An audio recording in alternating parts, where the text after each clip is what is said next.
Hello everyone, welcome back to the Gateway Classes. My name is Mahendra Singh Tomar और मैं आज आप लोगों के लिए लेकर के आया हूं सॉल्यूशन।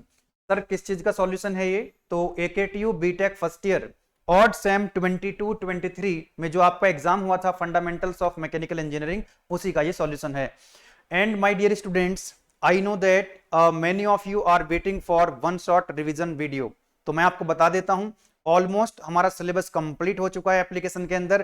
किसी किसी सब्जेक्ट में एक दो लेक्चर्स बचे हुए हैं और मैथमेटिक्स टू गुलशन सर का सिलेबस भी आज कंप्लीट हो रहा है। तो बहुत जल्दी आपको वन शॉट रिवीजन वीडियो मिलने लग जाएंगे। आप लोग भी कमेंट करके बता सकते हैं कि सबसे ज्यादा रिक्वायरमेंट आपको कौन से सब्जेक्ट में है वन शॉट के लिए, है ना, वन शॉट वीडियो के लिए।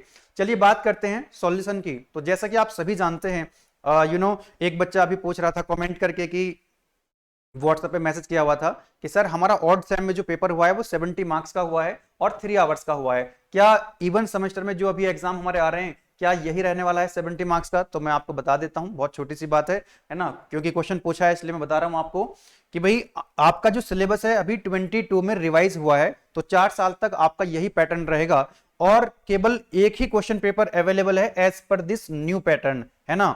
तो जिसका हम सॉल्यूशन आपको प्रोवाइड करा रहे हैं। पूरा क्वेश्चन पेपर आपका 3 सेक्शंस में डिवाइड होता है, सेक्शन ए, बी एंड सी। जो फर्स्ट वाला होता है उसमें आपके 2 मार्क्स के क्वेश्चंस होते हैं। चलो, तो जैसा आप यहां पर देख सकते हैं, क्वेश्चन नंबर 1 का जो ए पार्ट है, इसमें क्या पूछा गया आपसे? Explain the principle of transmissibility of forces. चलिए, तो सॉल्यूशन में करना क्या है, मैं क्या कैसे आपको इसको बताने वाला हूं। पूरा सॉल्यूशन मैं आपको यहां पर नहीं एक्सप्लेन करूंगा क्योंकि वीडियो लेक्चर्स में आपको हर एक चीज बताई हुई है और यहां पर जो न्यूमेरिकल पूछे गए हैं उन न्यूमेरिकल को मैं यहां पर सॉल्व करूंगा। और पूरा क्वेश्चन पेपर का जो सॉल्यूशन है ना, कंप्लीट सॉल्यूशन है। इसके अंदर थ्योरी भी है, डेरिवेशन से तो डेरिवेशन भी है ना। डेरिवेशन हालांकि मेरे ख्याल से ज्यादा पूछा नहीं गया, इसमें एक छोटा सा डेरिवेशन पूछा गया है ना। और न्यूमेरिकल्स भी हैं, तो पूरा जो है इसका प्रॉपर सॉल्यूशन आपको मिल जाएगा।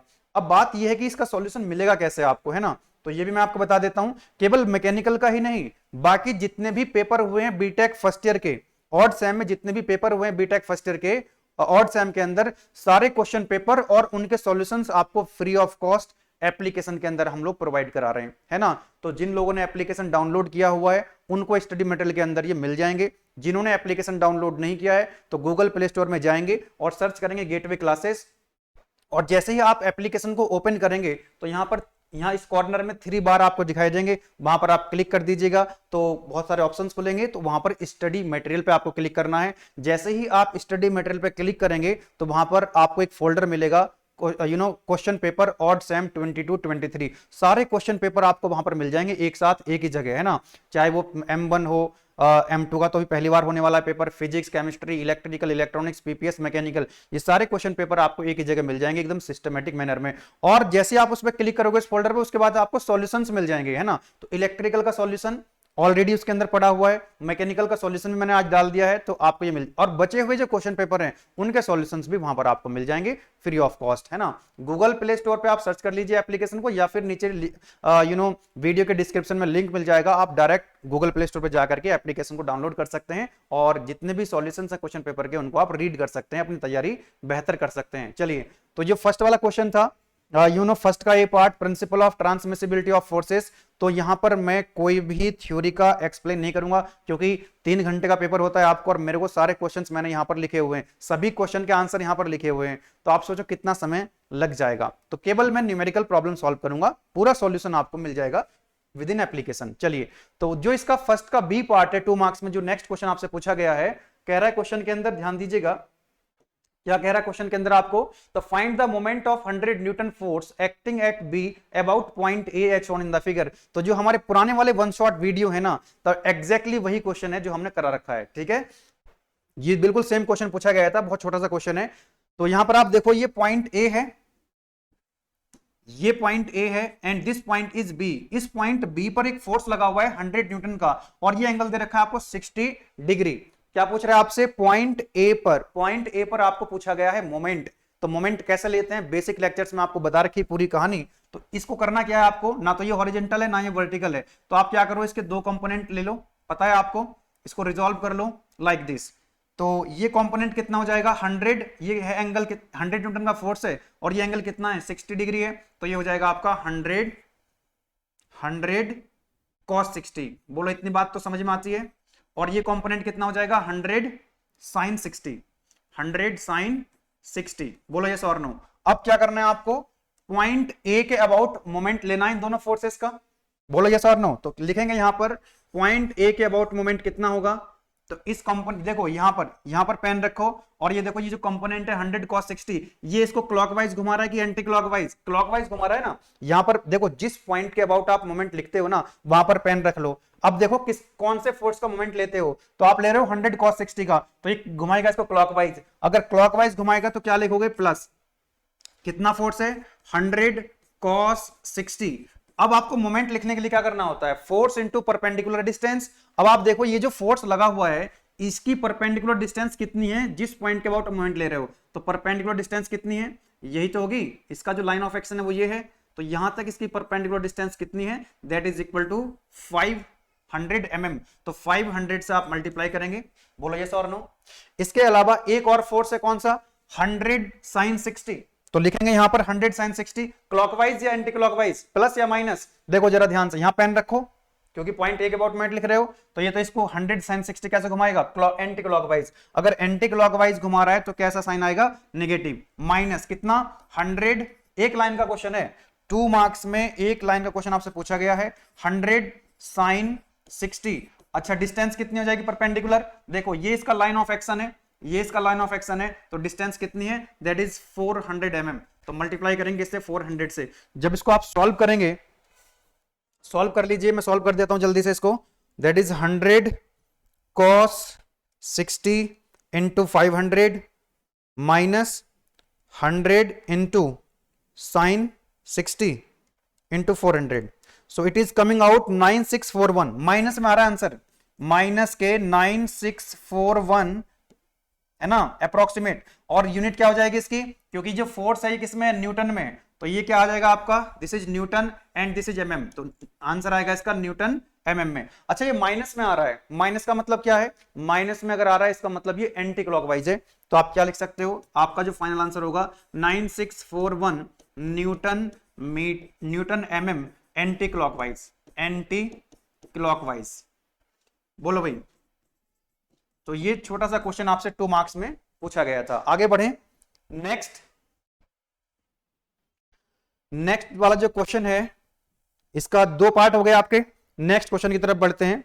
फर्स्ट का जो पार्ट सी है, इसमें पूछा गया था आपसे you know what is scavenging process. तो ये तो पहले भी आ चुका है क्वेश्चन, कई बार ये पहले भी आ चुका है, और मैंने बताया था, हमेशा बताता हूं आपको कि ये बड़ा इंपॉर्टेंट है, और आपको वन शॉट वीडियो में कराया हुआ है। जितने भी क्वेश्चंस हैं, जितने भी क्वेश्चंस आए हुए हैं, ऑलमोस्ट सभी क्वेश्चंस आपको हमारी वन शॉट वीडियो से मिल जाएंगे। आप लोग वन शॉट वीडियो देख भी रहे हैं बहुत सारे लोग आप में से। अगर आपको लगता है कि न्यू वन शॉट वीडियो बनानी चाहिए तो आप मुझे बता देना, मुझे नहीं लगता है कि जरूरत है ना, हर बार उन्हीं से आपको मिल जाता है सारे क्वेश्चंस का। चलो नेक्स्ट क्वेश्चन है, फर्स्ट का डी पार्ट पूछ रहा है explain the parallel type of hybrid electric vehicles. तो मैंने 2 चीजें बता रखी थी आपको, एक सीरीज और एक पैरेलल। तो पैरेलल में 2 नंबर में पूछा गया, 4-5 लाइन लिख दीजिएगा, ठीक है।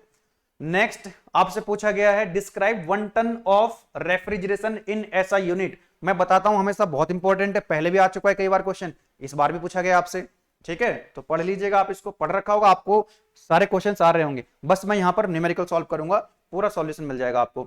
नेक्स्ट क्या क्वेश्चन पूछा गया आपको, dry bulb and wait bulb temperature में डिफरेंस बताओ। और ये 2 बार क्वेश्चन पूछ लिया है, लॉन्ग क्वेश्चन में पूछ रखा है, शॉर्ट में पूछ रखा है।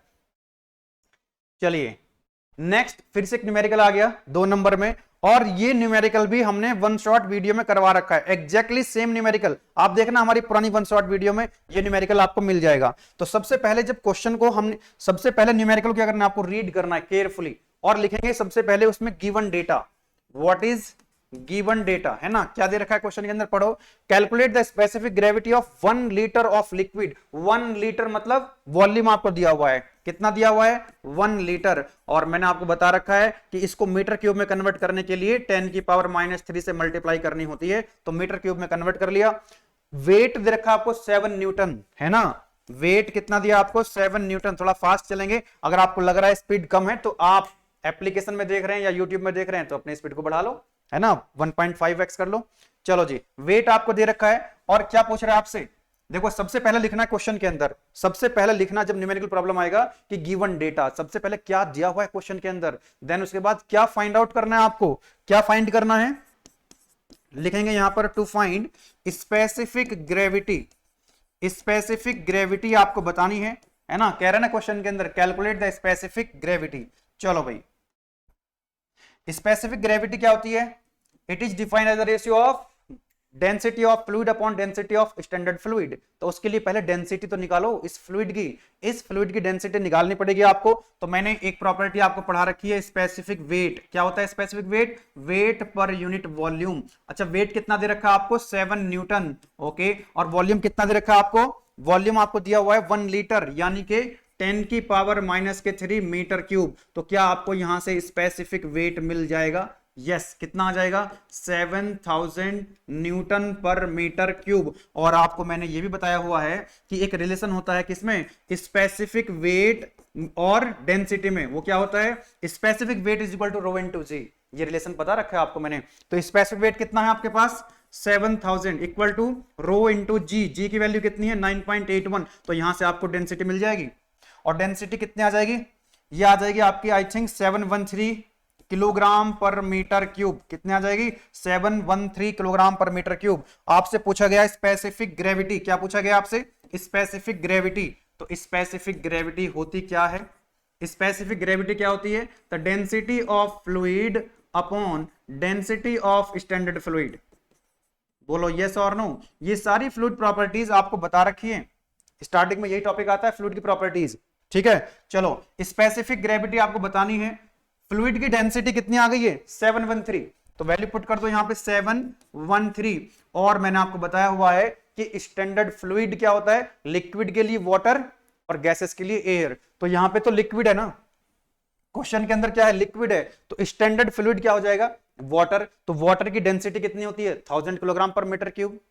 बोला था मैंने आपको जब पढ़ाया था कि भाई एयर की और वाटर की डेंसिटी आपको याद होनी चाहिए। तो यहां पर फ्लूइड, स्टैंडर्ड फ्लूइड होगा वाटर, और वाटर की डेंसिटी होती है 1000। तो स्पेसिफिक ग्रेविटी मिल जाएगी आपको यहां से, जब इसको डिवाइड करोगे 0.713, है ना। और इसकी कोई यूनिट नहीं होगी, स्पेसिफिक ग्रेविटी की कोई यूनिट नहीं होती है। इस तरह से आपको ये इसका आंसर मिल जाएगा। बोलो यस और no. Are you getting my point? आगे बढ़े। तो ये फर्स्ट का जी पार्ट था। उसके बाद नेक्स्ट आता है आपका what is the working principle of an impulse turbine.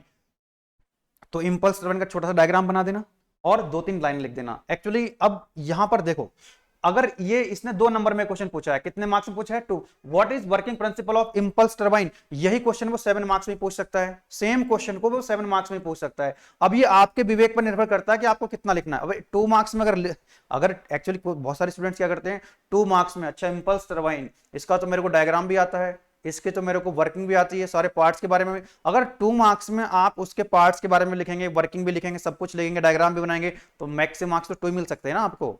Yes और नो। तो 2 नंबर में अगर आता है तो देखो डायग्राम तो आपको छोटा मोटा बना देना चाहिए, डायग्राम्स की बड़ी इंपॉर्टेंस होती है।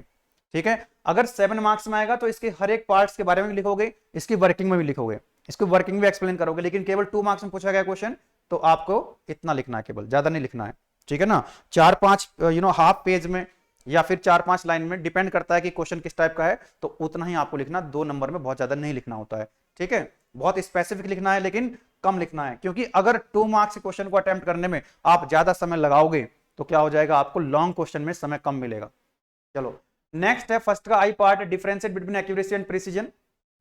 तो वही ये ट्रू वैल्यू के पास में अगर मेजरमेंट वैल्यू आ रही है, इसका मतलब वो ज्यादा एक्यूरेट है। अगर जो मेजर्ड वैल्यू है, मेजर करने के बाद जो वैल्यू आपस में कितना क्लोज है एक दूसरे के, वो क्या कहलाएगा, उसका मोर प्रिसाइज कहलाएगा। तो डायग्राम बना करके ये 2-3 लाइन लिख दोगे 2 नंबर में, that is more than sufficient.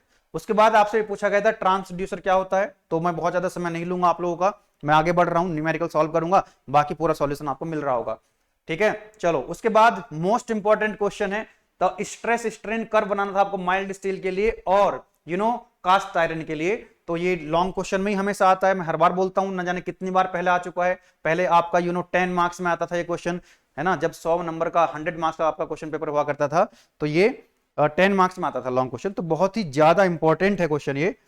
चलो, तो इसमें करना क्या आपको, क्योंकि लॉन्ग क्वेश्चन है, तो भाई आपको ये डायग्राम बना देना है और जितने भी ये पॉइंट्स हैं A B C D E तक, इसको एफ तक क्या करना है, आपको एक्सप्लेन करना है। तो हेडिंग डाल देंगे proportional limit, elastic limit, then उसके बाद upper yield point, lower yield point, ultimate stress point, ये उसके बाद ब्रेकिंग पॉइंट आ जाता है आपका, देन लास्ट में stress strain diagram for cast iron, ऐसा डायग्राम भी आपको बनाना है। चलो आगे चलते हैं। नेक्स्ट आपसे पूछा गया है, अब ये लॉन्ग क्वेश्चन आ गए यहां से, है ना, लॉन्ग क्वेश्चन चल रहे हैं ना आपके, ये फर्स्ट वाला था, अब ये सेकंड है। सेकंड का बी पार्ट है, discuss any 4 important components of IC engine. IC engine के 4 इंपॉर्टेंट कंपोनेंट्स बताने हैं और उनके फंक्शंस भी आपको बताने हैं, ठीक है ना। तो इस तरह का डायग्राम बना करके, क्योंकि लॉन्ग क्वेश्चन है डायग्राम जरूरी है। और देखो यहां पर 4 कंपोनेंट में हमने पहला लिखा है सिलेंडर, देन उसके बाद पिस्टन लिखा है, क्रैंकशाफ्ट लिखा है और उनके फंक्शंस भी लिख रखे हैं, उनके हमने यहां पर फंक्शंस भी लिखे हुए हैं। चलो नेक्स्ट कंपोनेंट हमने लिख दिया यहां पर वॉल्व, इनलेट वॉल्व और एग्जॉस्ट वॉल्व होते हैं। उसके बाद हमने कुछ और थोड़ा थोड़ा करके लिखा है। अच्छा, 2 तरह, देखिए स्टूडेंट्स कई तरह के हो सकते हैं। एक्चुअली जब थ्योरी का क्वेश्चन आता है ना, जब थ्योरी का क्वेश्चन आता है और वो लॉन्ग क्वेश्चन होता है, तो आप जितना ज्यादा कंटेंट लिख सकते हो उतना ज्यादा कंटेंट आपको लिखना चाहिए। अब देखिए किसी की स्पीड ज्यादा होती है लिखने की, किसी की स्पीड कम होती है। अगर स्पीड कम है तो आप ये डायग्राम तो बनाएंगे बनाएंगे, उसके बाद ये चारों कंपोनेंट्स लिखेंगे, क्योंकि 4 कंपोनेंट्स आपसे पूछे गए हैं। लेकिन ये वाला जो पार्ट है, अगर आपकी स्पीड कम है तो इसको आप छोड़ सकते हैं, लेकिन मैंने तो ये लिख दिया यहां पर, क्योंकि ऐसे बहुत सारे स्टूडेंट्स होते हैं जिनके लिखने की स्पीड काफी अच्छी होती है ना। तो वो अगर चारों कंपोनेंट्स लिखने के बाद थोड़ा और डिटेल में लिख देंगे तो मार्क्स मिलने की संभावना, मतलब और ज्यादा मार्क्स उनको मिल सकते हैं, ठीक है ना। क्योंकि यार थ्योरी के क्वेश्चन में कहीं ना कहीं एग्जामिनर ये देखता है कि भाई कितना कंटेंट इसने लिखा हुआ है, ठीक है। तो लॉन्ग क्वेश्चन है, अगर थ्योरी का क्वेश्चन है तो कोशिश करो कि 3 से 4 पेज में उसको लिखने का प्रयास करो। अगर लॉन्ग क्वेश्चन कोई न्यूमेरिकल है या डेरिवेशन है, अगर वो एक ही पेज में आ रहा है तो कोई दिक्कत वाली बात नहीं, 2 पेज में आ रहा है नो प्रॉब्लम एट ऑल। लेकिन अगर थ्योरी का क्वेश्चन है और वो लॉन्ग क्वेश्चन है तो 3 या 4 पेज में आपको लिखना चाहिए। नेक्स्ट आपसे पूछा गया एक्सप्लेन द बेसिक ये आपसे पूछा गया है एक्सप्लेन, थोड़ा ब्लर हो रहा है इसमें, हाँ, explain the basic vapour compression cycle and describe the working of A domestic refrigerator. तो डोमेस्टिक रेफ्रिजरेटर डायग्राम आप ये वाला बना सकते हैं। ये थोड़ा मुश्किल अगर आपको लग रहा है तो ये ब्लॉक डायग्राम बना दीजिए। इसके अंदर 4 कंपोनेंट होते हैं, है ना, कंप्रेसर हो गया, condenser, throttling valve and evaporator. क्योंकि लॉन्ग क्वेश्चन है तो इसके लिए क्या करना पड़ेगा आपको, अलग अलग हेडिंग डाल करके हर एक कंपोनेंट के बारे में लिखना पड़ेगा, और तब जाकर के आपके 3 से 4 पेजेस भर जाएंगे। तो यहां तक आप लिख सकते हैं। लेकिन अगर किसी की स्पीड अच्छी है लिखने की तो आप ये भी लिख सकते हैं इसी क्वेश्चन के अंदर, भाई जो डोमेस्टिक रेफ्रिजरेटर है, जहां जो फ्रिज है आपका, उसमें इलेक्ट्रिसिटी कंजम्पशन को आप कैसे बचा सकते हैं। तो कुछ प्रैक्टिसेस हैं, good practices to minimize the amount of energy consumed by refrigerator, ये पॉइंट्स आप लिख सकते हैं। ये डायग्राम तो सिर्फ दिखाने के लिए बनाते हैं इस तरह के, ये डायग्राम आपको नहीं बनाना है। नेक्स्ट अगर हम बात करें तो कह रहा है क्वेश्चन के अंदर differentiate between absolute gauge pressure, vacuum pressure, ये सब इस डायग्राम के माध्यम से आपको बता रखे हैं ऑलरेडी। हाँ, एक न्यूमेरिकल क्वेश्चन ये आया हुआ है। इस क्वेश्चन को जब मैं देख रहा था तो इसमें डेटा जो है मिसिंग है, इसमें डेटा इनकम्प्लीट है, तो इस क्वेश्चन को हम सॉल्व नहीं कर पाएंगे, क्योंकि ये वाली हाइट हमको नहीं दे रखी है। जब तक हमको ये हाइट नहीं पता लगेगी तो हम ये प्रेशर कैलकुलेट नहीं कर सकते हैं। तो फिलहाल इसका सॉल्यूशन मैंने आपको दिया नहीं है। हाँ, इसके जैसे क्वेश्चन मैंने सॉल्व नहीं कराए थे। केवल यही एक क्वेश्चन ऐसा है, केवल यही एक क्वेश्चन ऐसा है जो हमारी वन शॉट वीडियो में नहीं था। केवल एक ही क्वेश्चन है पूरे उसके अंदर, पूरे पेपर के अंदर केवल एक क्वेश्चन ऐसा है, और ये भी चॉइस में निकल रहा है, क्योंकि ये आपका इसमें 5 पार्ट है। ये सेकंड वाला क्वेश्चन है जिसके अंदर 5 क्वेश्चंस होते हैं और 5 में से आपको 3 करने होते हैं। तो ये तो वैसे भी चॉइस में निकल रहा था, ठीक है ना। लेकिन फिर भी मैं इस टाइप के 2-3 क्वेश्चन आपको अलग से करा दूंगा, ठीक है। चलो आगे देखते हैं। नेक्स्ट है सेकंड का ई पार्ट जो है ना, इसमें क्या पूछा गया आपसे, working principle of thermocouples with the help of neat sketch, ठीक है ना। तो उसके एडवांटेज डिसएडवांटेज ये आपको सबको बता रखे हैं, आप डायग्राम बना करके लिख सकते हैं। पहले आप लिखेंगे यहाँ पर इसके बारे में, फिर उसके बाद ये इसकी वर्किंग आप लिख देंगे, पूरी वर्किंग स्टेप बाय स्टेप आपको लिखी हुई है, ठीक है। चलिए नेक्स्ट क्वेश्चन है पार्ट सी। पार्ट सी में क्या होता है, अब आपको यहाँ पर कितने क्वेश्चन मिलेंगे, क्वेश्चन नंबर 3, 4, 5, 6 और 7, यहां पर 5 क्वेश्चंस मिलते हैं। और हर एक क्वेश्चन में से आप, हर एक क्वेश्चन के अंदर 2 पार्ट होंगे ए और बी, तो आपको एक करना होगा, एक करना होता है, इसमें इंटरनल चॉइस होती है। जैसे ये थर्ड का ए पार्ट है, इसमें आपको ये न्यूमेरिकल दिया हुआ है, अच्छा जी। दूसरे वाले भी जो न्यूमेरिकल है, तो यहां पर जो है थर्ड वाला जो क्वेश्चन था, क्वेश्चन नंबर 3, इसमें दोनों न्यूमेरिकल थे और दोनों न्यूमेरिकल्स आपको कराए हुए थे। ये क्वेश्चन भी एग्जैक्टली सेम क्वेश्चन अगर आप वन शॉट वीडियो में हमारी देखेंगे तो वहां पर भी हमने ये कराया हुआ है, ठीक है। पूरा नहीं कराया था, हिंट दे दिया था, आंसर बता दिया था आपको कि इसको सॉल्व कर ले। इसके जैसा क्वेश्चन हमने सॉल्व कराया था, इसको मैं सॉल्व कर देता हूं यहाँ पे, क्योंकि आप लोग परेशान रहेंगे फिर सॉल्यूशन के लिए, आंसर अपने मैच कर लेना। देखो क्वेश्चन के अंदर क्या कह रहा है ना, एक्स एक्सिस है, वाई एक्सिस है, एक फोर्स सिस्टम है, बेसिकली कॉन्करेंट फोर्सेस है। यहाँ पे पूरा कॉन्करेंट फोर्स सिस्टम पढ़ा रखा है आपको। तो यहाँ पर एक फोर्स लगा हुआ है 200 न्यूटन का, 120 न्यूटन, 50 न्यूटन और 100 न्यूटन। तो देयर आर 4 फोर्सेस। इस सिस्टम पर कितने फोर्स लगे हुए हैं? 4 फोर्सेस यहाँ पर लगे हुए हैं। तो ये एंगल आपको 40 डिग्री दिया हुआ है, ये आपको 60 डिग्री दिया हुआ है, ये एंगल आपको नहीं पता, ये एंगल भी आपको नहीं पता है। तो सबसे पहले तो हमको ये वाले एंगल कैलकुलेट करने हैं। तो इस एंगल को आप कह दीजिए θ1 और इस एंगल को आप बोल दीजिए θ2। ये एंगल हो जाएगा आपका θ2। तो θ1 और θ2 हम कैसे कैलकुलेट कर सकते हैं? यहां पर देखो, ये यहां पर एक ट्रायंगल बना रखा है इसने। यहाँ पे ये 1 है और ये 2 है, ये 1 यूनिट है, ये 2 यूनिट है। तो एक काम करो, θ1 की वैल्यू कैसे निकाल सकते हो कि भाई अगर राइट एंगल ट्रायंगल है, ये राइट एंगल ट्रायंगल है, तो आप क्या करोगे? tan लगा दो यहाँ पर। tan θ1 कितना हो जाएगा? Perpendicular upon base. ये कितना है? 1 और ये कितना है? 2। तो ये हो जाएगा आपका 1/2। तो यहां से आपको θ1 की वैल्यू मिल जाएगी। कैलकुलेटर का आप यूज कर सकते हैं, है ना।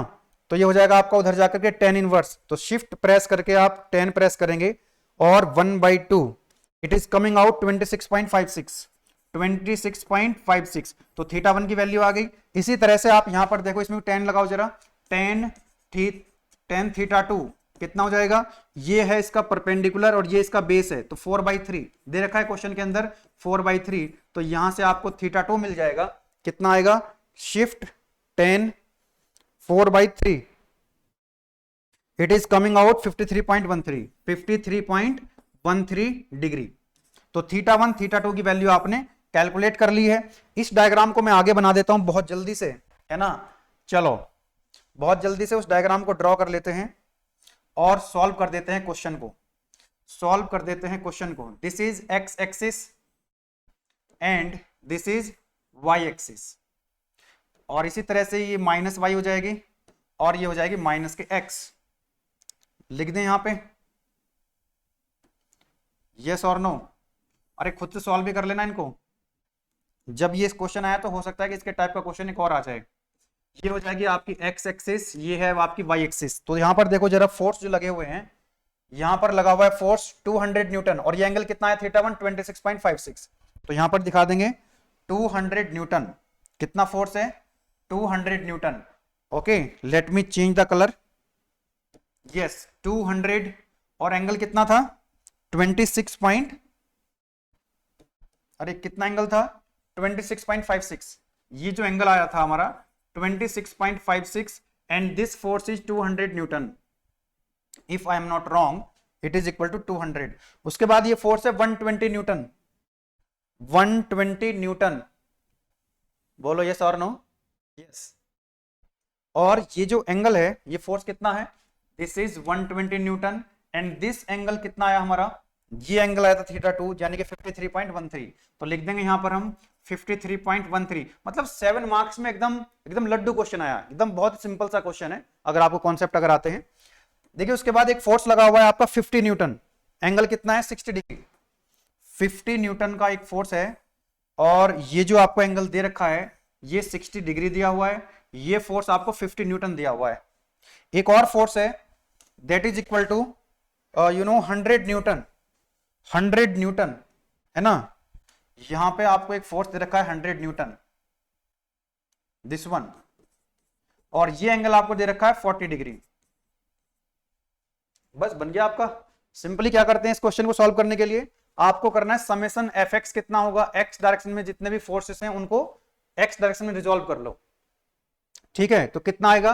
200 कॉस्ट। अब ये पूरा एकदम मैं अगर बेसिक से बताने लग जाऊंगा ना तो बहुत समय लग जाएगा, इसलिए वो आपको सब आते हैं, सारे लेक्चर्स आपने अगर देख रखे हैं ना तो बहुत सिंपल लगेगा आपको ये। तो ये हो जाएगा 200 cos 26 एक्स डायरेक्शन में, यानी कि प्लस।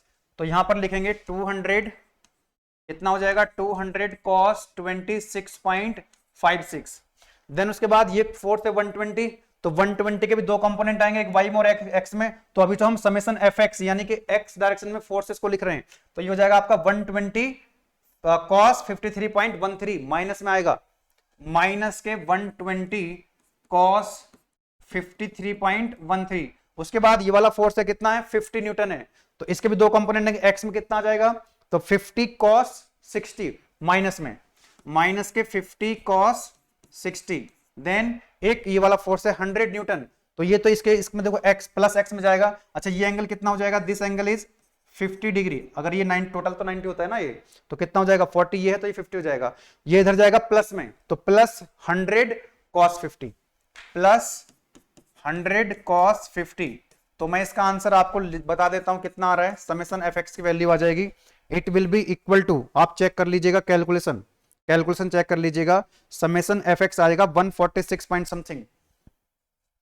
चलिए मैं इसको कैलकुलेट करके देख ही लेता हूं, कोई गलती हो रही होगी तो पता लग जाएगी। 200 cos 26.56 minus 120 cos 53.13 minus 50 cos 60 plus 100 cos 50। Yes it is coming out 146.15, 146.17 आ रहा है। और ये किसमें यूनिट क्या आ जाएगी इसकी, न्यूटन। तो यहां से आपको समेशन एफ एक्स मिल गया है। क्या मिल गया आपको यहां से, समेशन एफ एक्स। इसी तरह से क्या करना है आपको, समेशन एफ वाई निकालना होता है, algebraic sum of forces in Y direction. Y direction में देखो ये 200 का कंपोनेंट कितना आएगा वाई में, 200 प्लस में आएगा 200 साइन 26.56, देन ये वाला कंपोनेंट है 120 वाला, ये कंपोनेंट कितना आ जाएगा इसका वाई में, 120 साइन 53.13।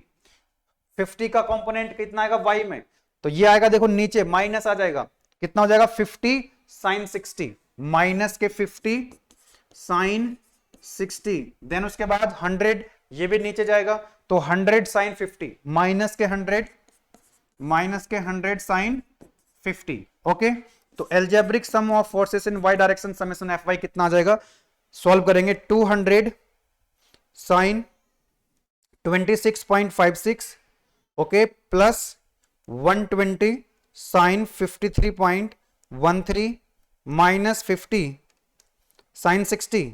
आप खुद से सॉल्व करना, ऐसा नहीं होना चाहिए कि एग्जाम में जाके सॉल्व कर रहे हो, घर पे तो सॉल्व ही नहीं कर रहे। It is coming out 65.52 Newton.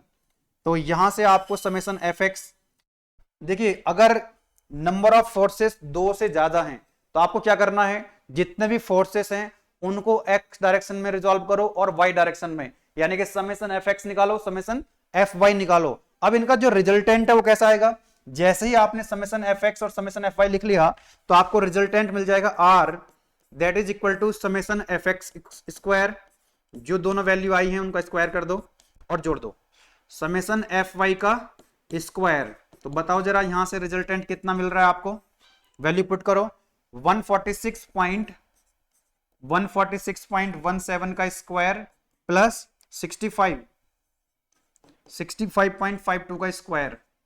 जब आप इसको सॉल्व करेंगे तो ये कितना आ जाएगा, स्क्वायर करेंगे प्लस 146.17 का स्क्वायर करेंगे और इसका स्क्वायर रूट ले लेंगे, तो 160 आ रहा है इसका answer, 160.18 Newton. This is your final answer, this is your final answer, ये आपका फाइनल आंसर आ चुका है। तो समेशन एफ एक्स निकाल लिया, समेशन एफ वाई निकाल लिया और रिजल्टेंट कितना हो जाएगा, square root F X square plus F Y का स्क्वायर। बताइए कोई दिक्कत है, there is no problem at all. आगे बढ़ा जाए, आगे बढ़ा जाए, क्योंकि आप लोगों का एग्जाम नजदीक है, थोड़ा फास्ट चलने का प्रयास कर रहा हूं मैं, है ना, और फास्ट क्या चल रहा हूं, आप लोगों को मैं धीरे पढ़ाऊंगा बहुत, तो आप 2x चला देंगे, वैसे भी अभी भी 1.5 और 2 पे देख रहे होंगे आप लोग, क्यों भाई, और अभी बहुत ज्यादा टाइम बचा नहीं एग्जाम में आप लोगों के। अच्छा कई लोग तो ये कह रहे हैं सर डेट शीट एक्सटेंड हो सकती है क्या, आगे डेट शीट पोस्टपोन हो सकती है, तो ऐसा देखिए मतलब आप ये सोच करके रहेंगे अच्छा डेट शीट पोस्टपोन भी हो सकती है, मतलब ये क्यों दिमाग मारा भाई आप लोगों के, पोस्टपोन हो या ना हो आपको तो जो डेट शीट आ गई है उसी के हिसाब से पढ़ना है ना, ऐसे क्वेश्चन मत किया करो आप लोग। चलो ठीक है, और ऐसा भी नहीं होना चाहिए कि आप में से कई लोग ना रिजल्ट का इंतजार कर रहे हैं, रिजल्ट आ जाएगा उसके बाद पढ़ाई स्टार्ट करेंगे, ठीक है, ऐसा भी नहीं होना चाहिए। हो सकता है कि रिजल्ट आपके बाद में आए तब क्या कर लोगे, है ना, मुझे नहीं पता है बाद में आएगा कि नहीं आएगा, कभी भी आ सकता है, कुछ नहीं पता लग रहा है अभी। तो ये थर्ड वाला जो क्वेश्चन था इसमें 2 क्वेश्चन पूछे गए थे, लेकिन दोनों न्यूमेरिकल थे।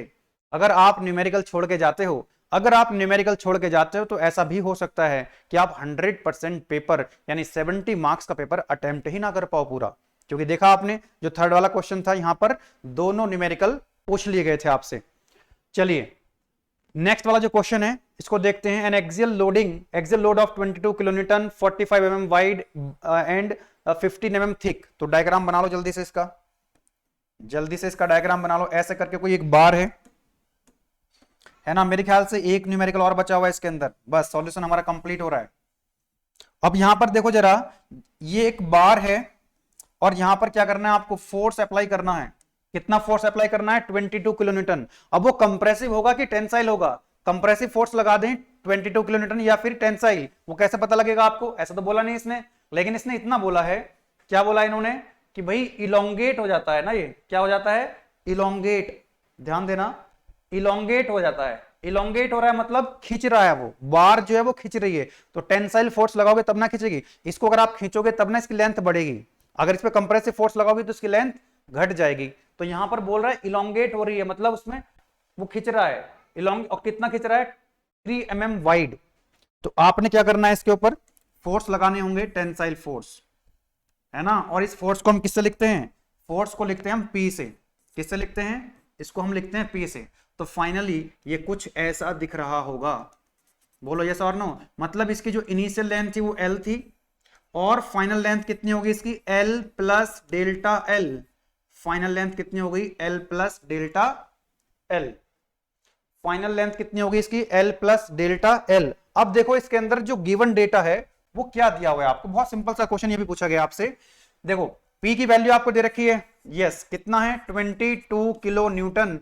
बस आपको ध्यान रखना होगा यूनिट का भी, यूनिट का अगर ध्यान नहीं रखोगे तो कॉन्सेप्ट सही अप्लाई करोगे लेकिन फिर भी आपका गलत हो जाएगा।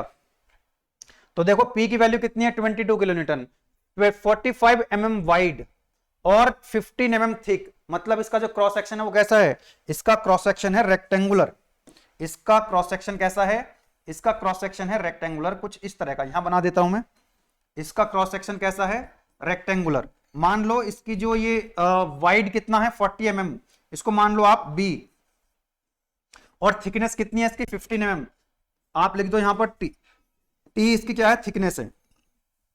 तो यहां पर लिखेंगे B की वैल्यू भी आपको दे रखी है, कितनी है, 45 mm, और इसकी थिकनेस भी आपको दे रखी है, दैट इज 15 mm। बहुत ध्यान समझते जाओ, 15 mm। ओके, जैसे ही आपने ये 22 किलो न्यूटन का फोर्स लगाया तो ये रॉड कैसे हो जाएगी, इलोंगेट हो जाएगी, ये खिंच जाएगी। और कितना खिंच गई है, डेल्टा L, और डेल्टा L की वैल्यू आपको दे रखी है, कितना इलोंगेट हो रही है, 3 mm।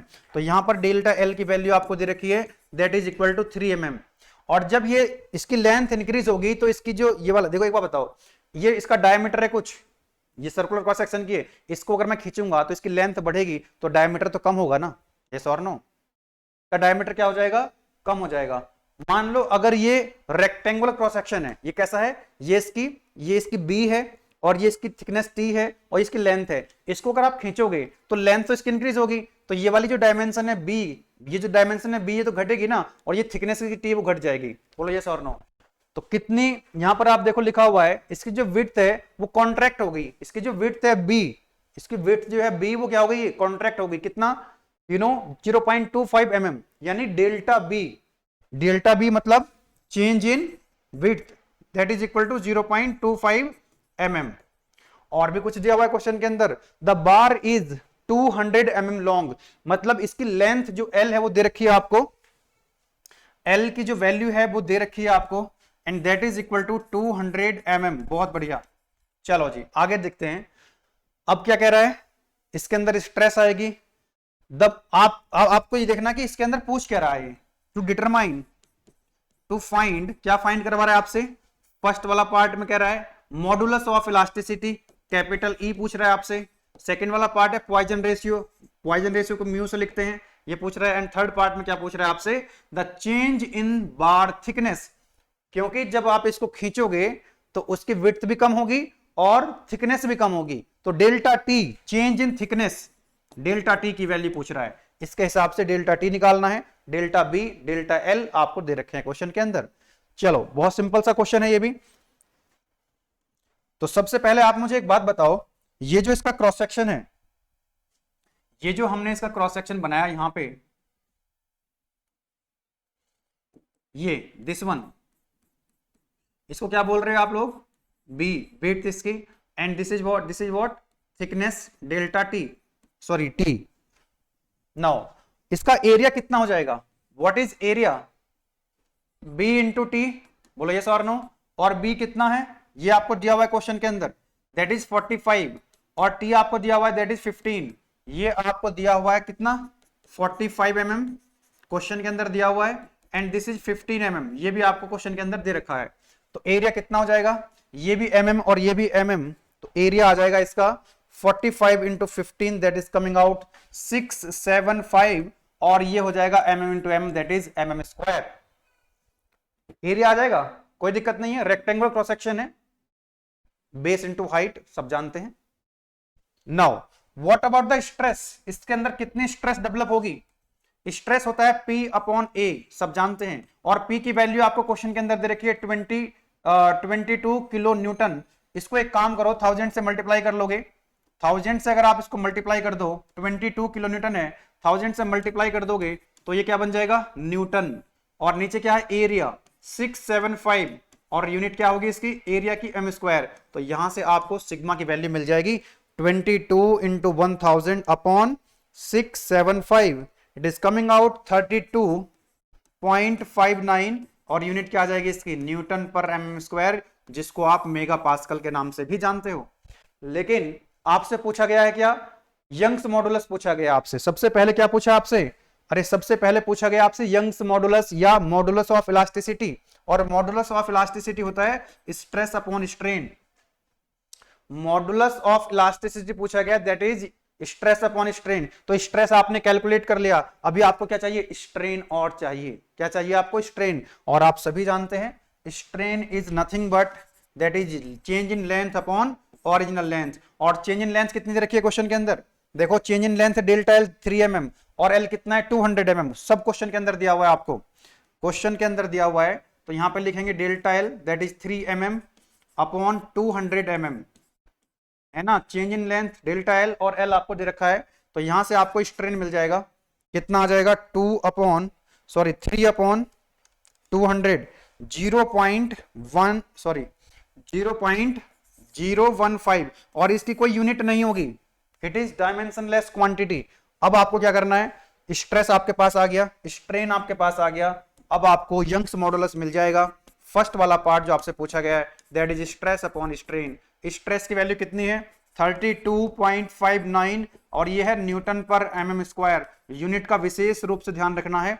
देन उसके बाद स्ट्रेन कितनी आ गई आपकी, वैल्यू पुट कर दो 0.015, तो यहां से आपको यंग्स मॉडुलस मिल रहा है, कितना आ जाएगा, अब डिवाइड करेंगे 32.59 upon 0.015, it is coming out 2172.67, और यूनिट क्या हो जाएगी इसकी भी, न्यूटन पर mm स्क्वायर।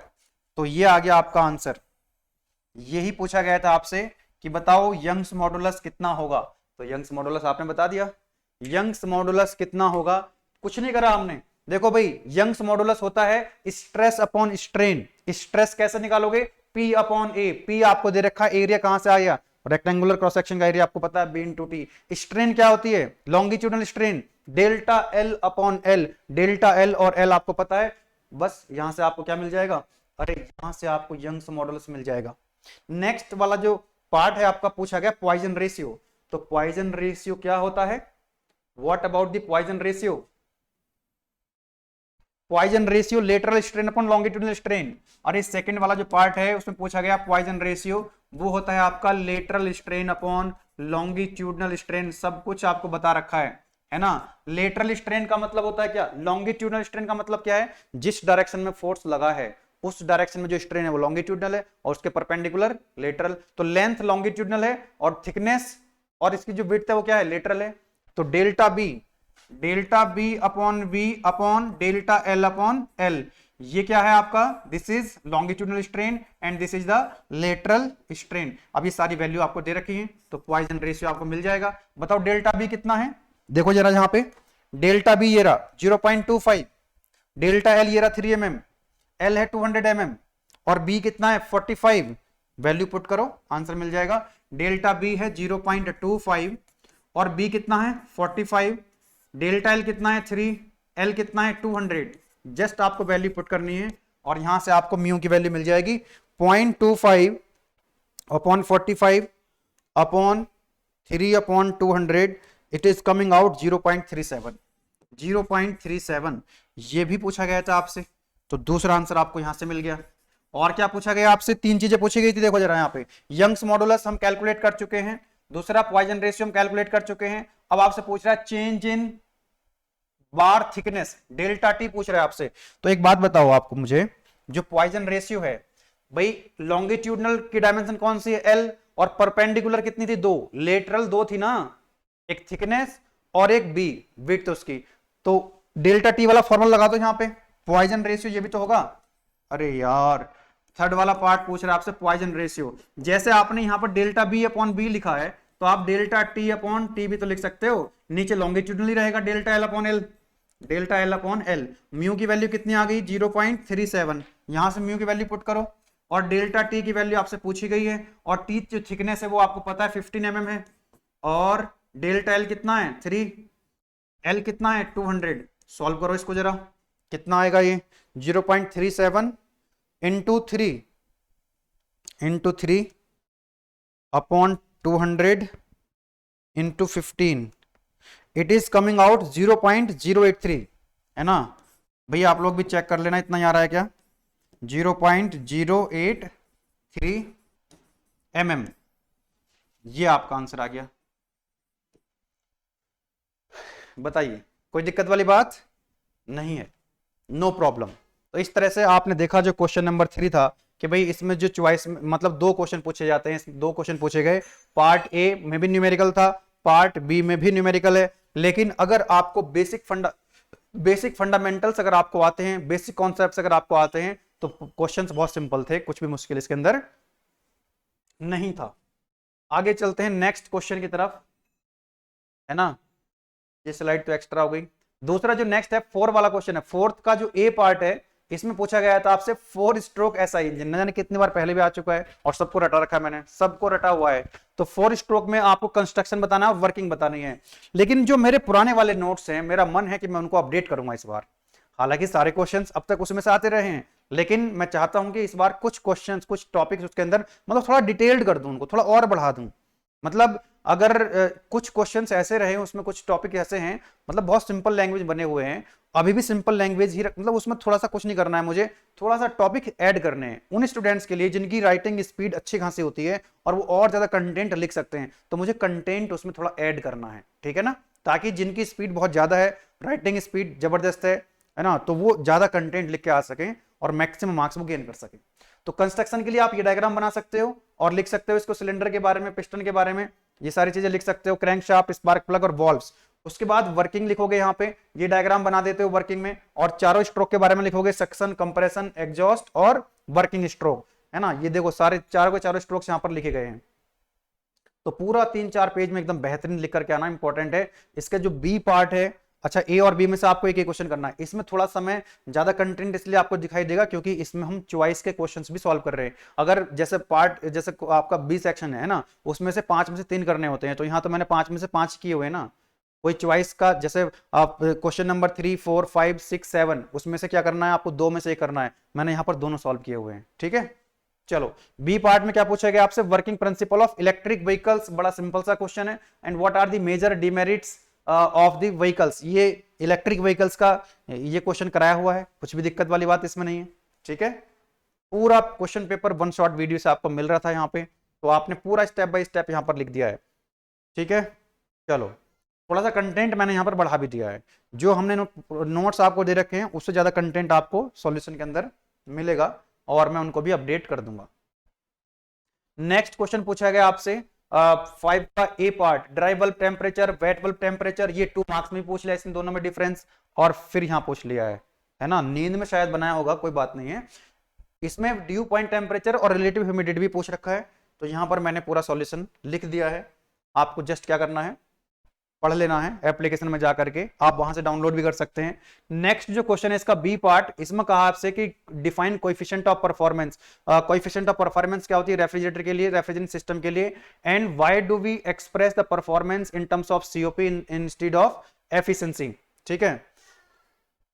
तो ये हीट पंप की बात चल रही है, रेफ्रिजरेटर की बात चल रही है, इन दोनों की सीओपी के बारे में मैंने आपको ऑलरेडी बताया हुआ है। अच्छा, डायग्राम बना हुआ नहीं है, मैं एक सेकंड के अंदर ये डायग्राम ड्रॉ कर देता हूं। आपको याद आ रहा होगा कि भाई एक सोर्स होता है, एक सिंक होता है, रिजर्वायर्स होते हैं दो, और इन दोनों रिजर्वायर के बीच में क्या लगा रहता है, एक रेफ्रिजरेटर या फिर एक हीट पंप। क्या करता है ये टेम्परेचर कितना होता है, एक सेकेंड, यहां से हीट को एब्जॉर्ब करेगा, यहां पर हीट को रिजेक्ट करेगा, और ये क्या है आपका, दिस इज द आर मतलब रेफ्रिजरेटर, आर मतलब रेफ्रिजरेटर। ये टेम्परेचर कितना होता है, लोअर टेम्परेचर टीएल, ये हायर टेम्परेचर टीएच। यहां से कितनी हीट एब्जॉर्ब करता है क्यूएल, कितनी हीट रिजेक्ट करता है क्यूएच, और ये कितना वर्क ले लेता है डब्ल्यू। इसकी सीओपी कितनी हो जाएगी, desired effect upon work required, यानी कूलिंग इफेक्ट अपॉन। तो यहां पर मैं इसको पूरा कर देता हूं, थोड़ा सा इनकम्प्लीट है। सीओपी ऑफ, बहुत जल्दी बता रहा हूं, मैं मान करके चल रहा हूं कि ये सारी चीजें आपने पढ़ रखी हैं, जस्ट मैं एक सॉल्यूशन प्रोवाइड करा रहा हूं, यहां पर पढ़ा नहीं रहा हूं आप लोगों को, ठीक है ना। COP of refrigerator is equal to कितना हो जाएगा, that is Q L upon W, और क्यू एल अपॉन डब्ल्यू होता है आपका Q H minus Q L, ठीक है। तो सीओपी ऑफ रेफ्रिजरेटर को आप इन टर्म्स ऑफ हीट लिख सकते हो, that is Q L upon Q H minus Q L, और इन टर्म्स ऑफ टेम्परेचर भी लिखना चाहते हो लिख सकते हो T L upon T H minus T L, ठीक है। तो ऐसे करके आप समझा सकते हो सीओपी ऑफ रेफ्रिजरेटर। इसी तरह से हीट पंप की अगर हम बात करें तो यहां पर आप देख सकते हैं हीट पंप के केस में डायग्राम ऐसा ही बनता है, इसमें भी डायग्राम ऐसे बनेगा, this is your TL lower temperature, TH higher temperature, and this is heat pump. ये कितनी हीट होती है क्यूएल, ये कितनी होती है क्यूएच, और इसको आपने कुछ वर्क देना होता है डब्ल्यू। तो यहां पर जो सीओपी है इसमें क्यूएच ऊपर आता है, आपको ध्यान आ रहा होगा।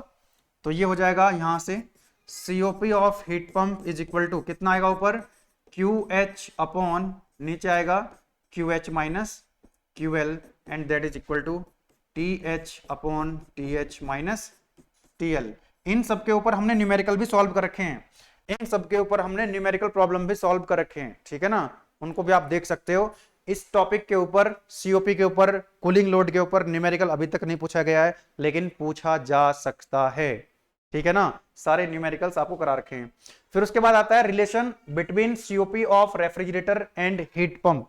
तो हमने अभी देखा, चलो करा देता हूं इसको जल्दी से, अदरवाइज स्लाइड खाली चली जाएगी। सीओपी ऑफ रेफ्रिजरेटर हमने देखा कितना था, क्यू एल, बहुत सिंपल है, Q L upon Q H minus Q L, और सीओपी ऑफ हीट पंप कितना था, इसमें क्यू एच ऊपर आता है, क्यू एच अपॉन, बहुत आसान लग रहा होगा अगर आपने लेक्चर्स देख रखे हैं, कुछ मत करो यहां पे आप। सीओपी हीट पंप की सीओपी में से, हीट पंप की सीओपी में से माइनस कर दो सीओपी ऑफ रेफ्रिजरेटर, बोलो कितना हो जाएगा, Q H upon Q H minus Q L, है ना। हीट पंप की सीओपी कितनी है, Q H upon Q H minus Q L, और रेफ्रिजरेटर कितनी है, that is Q L upon Q H minus Q L. तो ये हो जाएगा आपका COP of heat pump minus COP of refrigerator is equal to Q H, नीचे common है ना, Q H minus Q L upon Q H minus Q L, और ये हो जाएगा दैट इज इक्वल टू 1। तो COP of heat pump is equal to 1 plus COP of refrigerator. So this is the relation between COP of heat pump and COP of refrigerator, that is very simple. हर चीज आपको बता रखी है, just मैं solution provide कर रहा हूं यहां पे। नेक्स्ट आता है आपका अटेम्प्ट एनी वन पार्ट, इसमें पूछा गया 6 का ए पार्ट है, सेकंड लास्ट क्वेश्चन है, explain Pascal's law with the help of neat sketch. Pascal law का स्टेटमेंट आपको देना था, यहां पे क्या बताया था पास्कल लॉ ने कि भाई स्टैटिक फ्लूइड के अंदर किसी पॉइंट पर अगर आप प्रेशर लगा रहे हो तो हर डायरेक्शन में क्या होता है, सेम होता है। पूरा स्टेटमेंट यहां पर लिखा हुआ है। तो यहां पर आप देखेंगे एक बड़ा प्लंजर है, एक छोटा प्लंजर है, ठीक है, एक बड़ा प्लंजर है, एक छोटा प्लंजर है। जैसा आप देखते हैं ना, इसकी जो एप्लीकेशंस हैं, एप्लीकेशन भी पूछे गए हैं, मैंने लिख दिया यहाँ पर, hydraulic lift, hydraulic jack, hydraulic brakes, hydraulic pumps and shock absorbers. ये सारे एप्लीकेशंस होते हैं किसके, पास्कल लॉ के। मतलब थोड़ा सा फोर्स लगाते हो और ज्यादा लोड लिफ्ट हो जाता है। जैसे फॉर एग्जांपल ये छोटा प्लंजर है, इस पर और ये एक बड़ा प्लंजर है, इसको हम रैम भी कह सकते हैं। क्या कह सकते हैं इसको? रैम। ठीक है, तो यहां पर देखो एक हैवी वेट रखा हुआ है W, जिसको हमने F2 बोल दिया है। तो इस हैवी लोड को लिफ्ट करने के लिए हमको एक छोटे प्लंजर पे फोर्स लगाना होता है। जैसे आप अपनी गाड़ी लेके जाते हो धुलवाने के लिए, तो वो क्या करता है, गैराज में ले जाते हो तो उसको लिफ्ट कर देता है, मतलब थोड़ा सा फोर्स लगाते हैं वो लिफ्ट हो जाता है। हाइड्रोलिक जैक है, आप थोड़ा सा फोर्स लगाओगे वो लिफ्ट हो जाता है ना। हैवी वेट को आप लिफ्ट कर सकते हो, and that is the beauty of pascal law. इस पे एक न्यूमेरिकल भी पूछ लिया इन्होंने, इस पे हमने इसका डेरिवेशन भी आपको करा रखा है। ठीक है, लेकिन यहां पर डेरिवेशन नहीं पूछा, इस बार हो सकता है डेरिवेशन आ जाए। तो आ जाओ सर, बस 5 मिनट का बचा है। तो यहां पर डेरिवेशन नहीं पूछा गया था आपसे, एक न्यूमेरिकल पूछा गया था। गुलशन सर आ चुके हैं एकदम, है ना, और संडे वार्ता भी, आज संडे है ना, 9 बजे मिलेंगे आपसे। तो यहां पर क्या है कि एक छोटा सा फोर्स लगाना है और एक हैवी वेट को आपने लिफ्ट करना होता है। यहां से न्यूमेरिकल देखो किस तरह से पूछ लिया गया है। कह रहा है क्वेश्चन के अंदर, तो व्हाट इज, इसके एप्लीकेशन पूछ लिए, what are its practical examples. कह रहा है क्वेश्चन के अंदर, a small piston of a hydraulic lift, एक हाइड्रोलिक लिफ्ट है, इसमें स्मॉल पिस्टन है जिसका एरिया आपको दिया हुआ है ना, इसका एरिया आपको दे रखा है, दिस वन, ये एरिया है। तो ये छोटे वाले पिस्टन का एरिया आपको दे रखा है। मान लो यहां पर एरिया कितना है इसका, A1 है, क्योंकि हमने फोर्स कितना मान रखा है, F1, और इसका प्रेशर कितना है, P1, तो हम एरिया मान लेंगे यहां पर A1। कई बार डायमीटर दे देता है, वो एरिया नहीं देता है। अगर मान लो कल के दिन को उसने डायमीटर दे दिया प्लंजर का D1, तो आप एरिया निकाल लेंगे, A1 is equal to π/4 D1 square. पता लगा क्वेश्चन छोड़ के आ गए, बोले कि एरिया नहीं दे रखा है। अरे एरिया अगर नहीं दे रखा होगा तो डायमीटर दे रखा होगा, और डायमीटर अगर आपको दे रखा है तो एरिया कितना हो जाता है, π/4 D स्क्वायर। रेडियस दे रखी है तो πr स्क्वायर। ठीक है ना, ये A1 आपको दे दिया है। एक कार का वेट आपको दे रखा है, यहां पर जो W है, W यानी कि F2 आपको दे रखा है कितना, 1.2 इंटू 10⁴, और यूनिट क्या है इसकी, इसकी यूनिट न्यूटन में दे रखा है ना, न्यूटन। तो F2 की वैल्यू यानी कि वेट की वैल्यू आपको दे रखी है। और जो बड़े वाला पिस्टन है ना, ये देखो लिखा हुआ है लार्ज पिस्टन, और लार्ज पिस्टन का जो एरिया है वो 0.9 मीटर स्क्वायर है। लार्ज पिस्टन मतलब जिसको मैं रैम बोल रहा हूं, यहां पर ये रैम बनी हुई है ना, जो रैम है इसी को, यही लार्ज पिस्टन है, लार्ज पिस्टन। और इसका फोर्स कितना है, F2, प्रेशर कितना है, P2। तो हम यहां पर एरिया मान लेते हैं इसका A2। आप थोड़ा सिस्टमेटिक वे में लिख करके आना। ठीक है, मैंने ये जो डायग्राम पास्कल लॉ को समझाने के लिए बनाया था उसी की बना दिया, आप दूसरा डायग्राम भी इसमें बना सकते हो। तो कुछ नहीं करना है आपको, एक तरह से F2 की वैल्यू आपको दे रखी है, A1 की वैल्यू दे रखी है, A2 की वैल्यू आपको दे रखी है, आपसे F1 की वैल्यू पूछी गई है कि इस कार को लिफ्ट करने के लिए आपको छोटे वाले प्लंजर पे कितना फोर्स अप्लाई करना पड़ेगा, है ना। देख लो एक बार क्वेश्चन में, तो how large force must be applied to a small piston to support a car, car को सपोर्ट करने के लिए, उसको लिफ्ट करने के लिए कितना फोर्स लगाना पड़ेगा। तो इसके लिए कुछ मत करो आप लोग, क्योंकि आपको पता है कि जो P1 है वो P2 के बराबर होगा अकॉर्डिंग टू पास्कल लॉ। और P1 प्रेशर क्या होता है, that is force upon area. देखो यहाँ का प्रेशर कितना है, P1, तो फोर्स यहाँ पर P1 की वैल्यू कितनी हो जाएगी, F1 अपॉन A1। यहाँ पे प्रेशर कितना है, P2, तो यहाँ पे इन टर्म्स ऑफ फोर्स कितना हो जाएगा, F2 अपॉन A2। यहाँ पर वैल्यू पुट कर दो और आंसर आ जाएगा। बड़ा ही सिंपल सा क्वेश्चन है, F1 upon A1 is equal to F2 upon A2। तो यहां से आप मुझे बताओ प्लंजर का फोर्स कितना मान रखा है हमने, F1, कितना हो जाएगा, that is A1 upon A2 into F2। तो वैल्यू पुट करेंगे, A1 की वैल्यू कितनी है, A1 कितना है, A1 की वैल्यू है दिस वन, 0.2 मीटर स्क्वायर, और ये 0.9 है, 0.9। और F2 की वैल्यू कितनी है, कार का वेट 1.2 इंटू 10⁴। इसको सॉल्व कर लेंगे, हमको यहां से F1 की वैल्यू मिल जाएगी। तो बड़ा सिंपल सा क्वेश्चन था, 1.2 into 10⁴ into 0.2 upon 0.9, that is coming out 266 Newton. इतना फोर्स लगाना पड़ेगा, कुछ ज्यादा फोर्स नहीं आ रहा है। अच्छा ये कितना, कार का वेट कितना था, 1.2 इंटू 10⁴, वो भी काफी ज्यादा है। एक बार फिर से चेक कर लेते हैं, 1.2 इंटू 10⁴, ठीक है, 0.2 upon 0.9, yes it is coming out 666.67 Newton. इतना फोर्स लगाना पड़ेगा छोटे प्लंजर पे, वो कार को जो है लिफ्ट कर सकता है। So that is the answer. तो फॉर्मूला बेस्ड एकदम क्वेश्चन था, सिंपल सिंपल क्वेश्चन आते हैं, लेकिन न्यूमेरिकल भी आपको करके जाने चाहिए एग्जाम में, ठीक है ना। तो इस बार देख रहे हो 4 5 आई थिंक 2 2 4 और 2 नंबर के न्यूमेरिकल आ गए। फिर उसके बाद आप देख रहे हैं 1 2 3 4 न्यूमेरिकल आपको 7 मार्क्स मिल गए यहाँ पे। तो चलिए मेरे ख्याल से न्यूमेरिकल और बचा नहीं है इसमें कोई। उसके बाद नेक्स्ट क्वेश्चन पूछा गया था आपसे, इसका जो बी पार्ट था, working principle of reciprocating pump, है ना, पहले भी आ चुका है, पूरा डिटेल में आपको बता रखा है, पूरा सॉल्यूशन यहाँ पर हमने दे दिया आपको, है ना, ये यहाँ पर देख सकते हैं, स्टेप बाय स्टेप आपको सॉल्यूशन मिल जाएगा। देन उसके बाद जो लास्ट क्वेश्चन है 7, क्वेश्चन नंबर 7, यहाँ पर फर्स्ट पार्ट में क्या पूछा गया आपसे, बर्डन ट्यूब प्रेशर गेज, ये भी आपको पूरा पढ़ा रखा है। दूसरे पार्ट इसके, अच्छा इसमें ए के अंदर भी 2 पार्ट है ना, 7 का ए का फर्स्ट है और 7 ए का सेकंड भी है ना। तो ये 7 मार्क्स के थे, तो 3.5 ये 3.5 का होगा और ये 3.5 मार्क्स का होगा। बॉन्डेड अनबॉन्डेड गेज की बात करी यहाँ पे इन्होंने, तो ये पूरा सॉल्यूशन आपको यहाँ पर मिल रहा है, ठीक है। लास्ट क्वेश्चन है 7B का, ये देखो, ये आपका यूनिट नंबर 5 में पहला ही क्वेश्चन आपको करा रखा था, तो मतलब पहले क्वेश्चन, ये एक क्वेश्चन हमने करा रखा और एक क्वेश्चन के यहाँ पर 2 पार्ट बना के रुकने दे दिए, है ना, ऑटोट्रॉनिक्स, बायोनिक्स, एवियोनिक्स और मेरिट्स डिमेरिट्स ऑफ मैकेट्रॉनिक्स। हमारा जो पहला क्वेश्चन है, और ये पहले भी आ चुका है 2 बार, हर बार आता है क्वेश्चन, और सिंपल सा क्वेश्चन है, ठीक है। तो इसका डिटेल्ड सॉल्यूशन आपको यहाँ पर दे रखा है। तो ये क्वेश्चन पेपर का सॉल्यूशन ही मुझे आपके साथ डिस्कस करना था, ठीक है।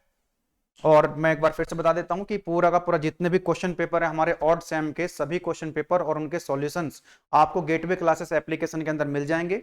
करना क्या आपको, अगर आपने एप्लीकेशन अभी तक डाउनलोड नहीं किया है तो नीचे वीडियो के डिस्क्रिप्शन में आपको लिंक मिल जाएगा, प्ले स्टोर से आप डाउनलोड कर लो, या सीधा प्ले स्टोर में जाओ और सर्च करो गेटवे क्लासेस, वहीं आपको ऐप मिलेगा। जैसे इसको आप ओपन करोगे तो यहाँ पर 3 बार पे क्लिक करना, ये ऑप्शंस खुलेंगे बहुत सारे, स्टडी मटेरियल पे क्लिक करना। जैसे आप स्टडी मटेरियल पे क्लिक करोगे तो आपको ऑड सेम के क्वेश्चन पेपर वाला फोल्डर मिल जाएगा, सारे क्वेश्चन पेपर आपको वहां मिल जाएंगे, M1 M2 physics, chemistry, electrical, electronics, PPS, mechanical, उस पे फोल्डर पे, उसके अंदर और जाओगे तो आपको उनके सॉल्यूशन मिल जाएंगे। इलेक्ट्रिकल का, मैकेनिकल का सॉल्यूशन आज की डेट तक, है ना, 2 सॉल्यूशन। आज क्या डेट है, आज का डेट है सर, मोबाइल में देख के बताओगे क्या? 2 जुलाई। तो 2 जुलाई जब हम वीडियो रिकॉर्ड कर रहा हूं, तो मैकेनिकल और इलेक्ट्रिकल ये 2 सॉल्यूशन आपको मिल रहे हैं। इसके बाद धीरे धीरे आपको सभी क्वेश्चन पेपर के सॉल्यूशन मिल जाएंगे, है ना, क्योंकि अभी आपका 2022 का जो आपका एग्जाम हुआ है, केवल नया जो पैटर्न आया, बी सीरीज जो आई है, केवल एक क्वेश्चन पेपर ही अवेलेबल है नए न्यू पैटर्न के हिसाब से, सारे क्वेश्चन पेपर के सॉल्यूशन आपको मिल जाएंगे। और आपके पास एग्जाम आपका एकदम नजदीक है, और आप लोग एग्जाम की बेहतरीन तरीके से तैयारी करो, अपना रिजल्ट एकदम बेहतरीन लेकर के आओ, ठीक है। चलो फिर मिलते हैं संडे वार्ता 9 बजे, आज संडे है, 9 बजे मिलेंगे एक बार। Thank you very much. कोई दिक्कत परेशानी हो तो हेल्पलाइन नंबर आप स्क्रीन पर देख रहे हो, मिल जाएगा आपको, मतलब नोट कर लो इसको, सेव कर लो अपने मोबाइल में। Okay bye.